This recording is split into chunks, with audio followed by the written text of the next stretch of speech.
만약 당신의 이름이 적힌 수첩이 살해된 여성의 가방에서 발견된다면 무슨 일이 벌어질까요? 정인숙 피살 사건. 이 사건은 단순한 살인 사건으로 공식 기록에는 남아 있습니다. 하지만 사람들의 기억 속에서 이 사건은 지금도 끝나지 않은 질문으로 남아 있습니다. 1970년 3월 17일 밤 11시경 서울 절두산 인근 한강변 도로 옆에 멈춰선 검은색 승용차 안에서 충격적인 장면이 발견됩니다. 차 안에는 두 사람이 있었습니다. 다리에 총상을 입고 신음하고 있던 남자, 그리고 머리와 가슴에 총을 맞고 이미 숨진 것으로 보이는 여성.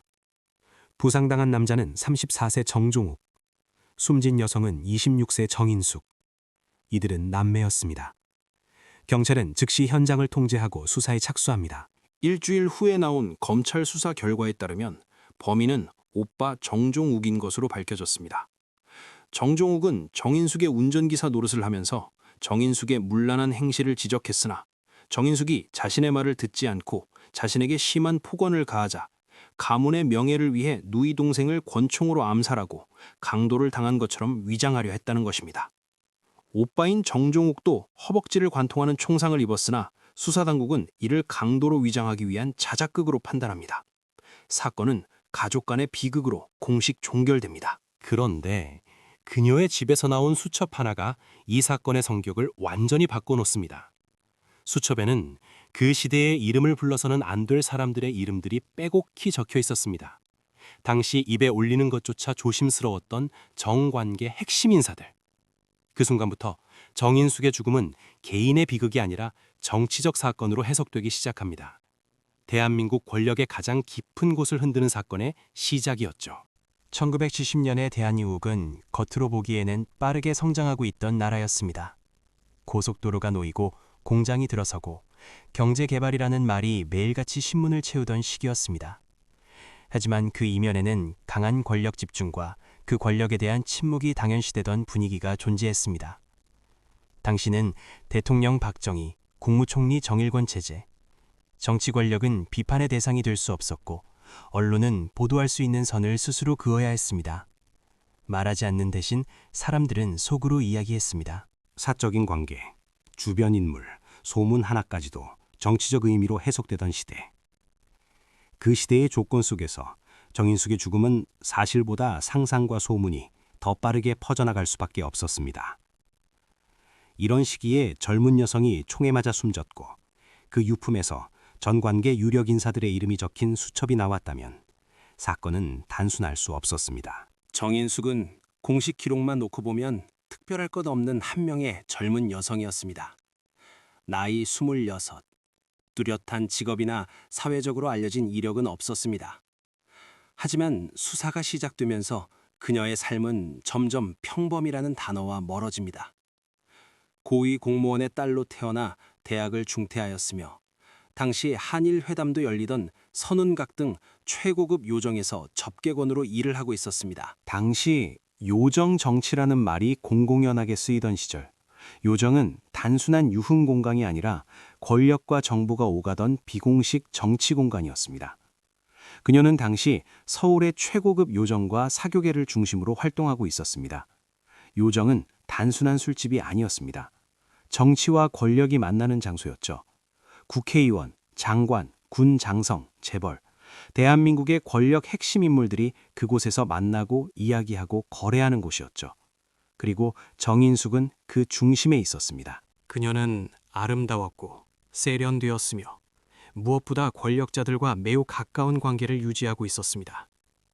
그녀의 집에는 고위 인사들이 드나드는 모습이 자주 목격되기도 했죠. 그녀는 단순한 접객원이 아니라 권력과 정부가 오가는 비공식 통로의 상징 같은 존재였습니다.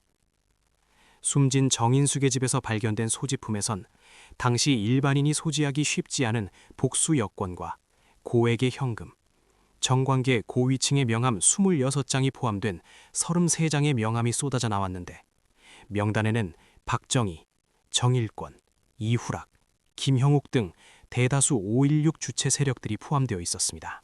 하지만 언론들은 그 이름들을 공식적으로 다루지 못했습니다. 기사들은 삭제됐고 보도는 갑자기 멈췄습니다.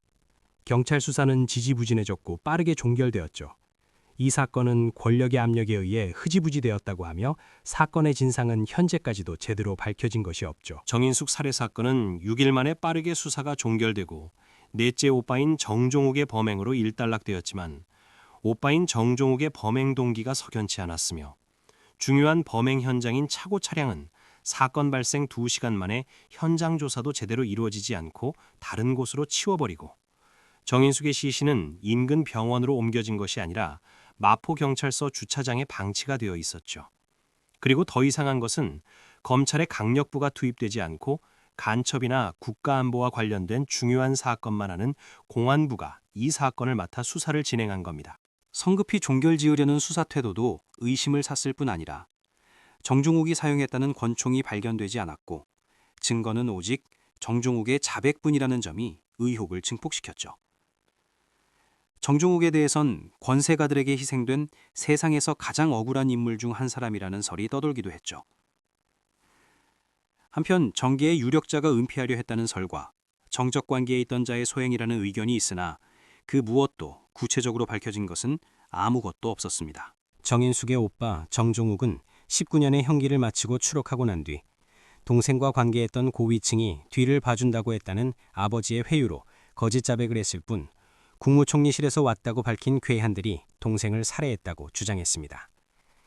이런 숱한 의문점 때문에 정인숙 사건은 단순 살인사건이라는 수사기관의 발표에도 불구하고 권력기관의 이한 살인이라는 세간의 의혹을 잠재우지 못한 채 지금까지도 한국 현대사의 미스터리 사건으로 남아 있습니다. 출소 후 어렵게 만난 오빠 정정욱은 억울해서가 아니라면 수감 생활까지 다 마치고 나와 내가 쏘지 않았다고 얘기하겠냐며 그의 결백을 40년이 지난 지금까지 주장했습니다.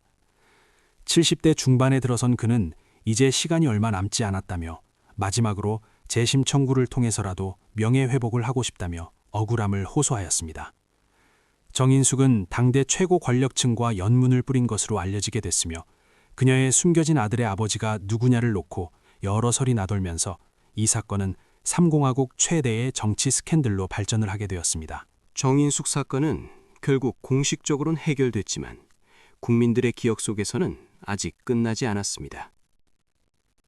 이 사건은 한 개인의 죽음이 아니라 권력이 진실을 덮을 수 있었던 시대, 언론이 멈추던 순간 개인이 얼마나 쉽게 역사에서 지워질 수 있는지를 보여주는 사례입니다. 질문은 여전히 남아 있습니다.